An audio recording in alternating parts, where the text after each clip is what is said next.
Digital दुनिया में सुरक्षित कदम के लिए प्रिल्यूड पब्लिक स्कूल में आयोजित हुई कार्यशाला डॉक्टर रक्षित टंडन द्वारा।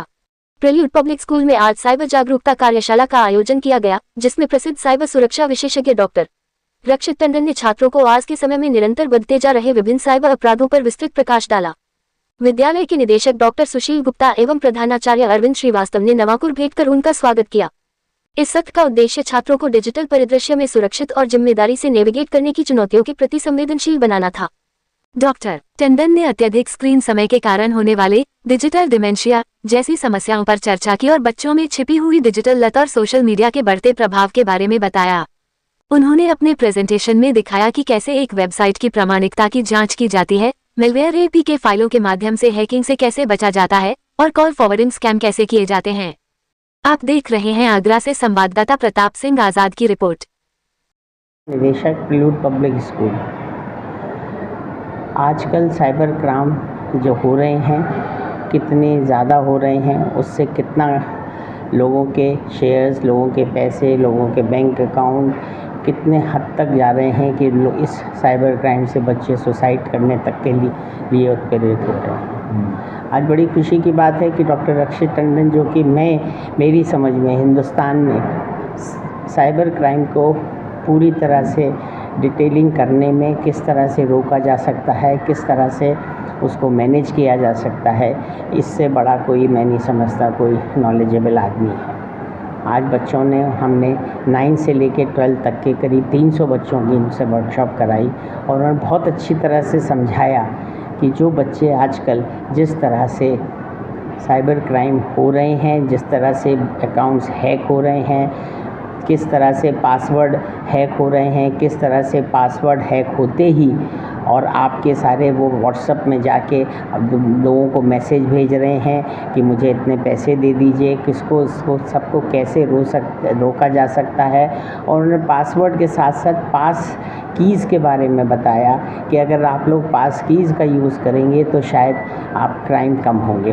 तो मुझे पूरी उम्मीद है कि इस तरह से बच्चों के सेशन कराने से और क्या कहते कुछ ना कुछ बच्चों को लगेगा कि नहीं हमें ये करना चाहिए।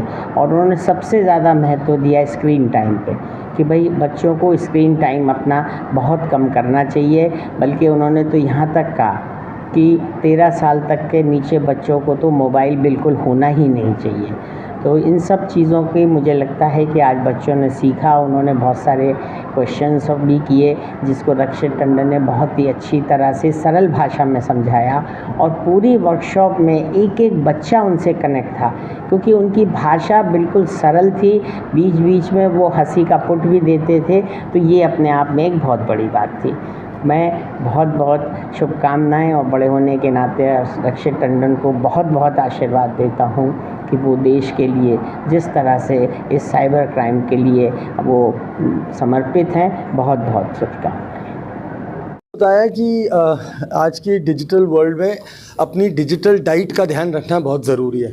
हम क्या खा रहे हैं, क्या कंज्यूम कर रहे हैं, उसका डायरेक्ट असर हमारे बच्चों के दिमाग पे पड़ रहा है। सोशल मीडिया का वाइजली इस्तेमाल करें। कोई फेक आईडीज़ बनाना, गलत किसी का मजाक उड़ाना, ये अपराध की उसमें आ जाता है श्रेणी में। गेम्स खेलते समय क्या बातों का ध्यान रखें क्योंकि आजकल पैसे वैसे निकल जाते हैं गेम से। फिर हमने बताया किस तरह से आजकल पासवर्ड चोरी हो रहे हैं, तो अपना पासवर्ड बदलना, मल्टी फैक्टर ऑथेंटिकेशन और पास की रखना आवश्यक है। कई बच्चे कई बार एपीके फाइल डाउनलोड कर लेते हैं जिससे कि फ़ोन्स कॉम्प्रोमाइज़ हो जाते हैं, वो बताया कि उससे कैसे बचें। ये भी सिखाया कि उसको चेक कैसे करें।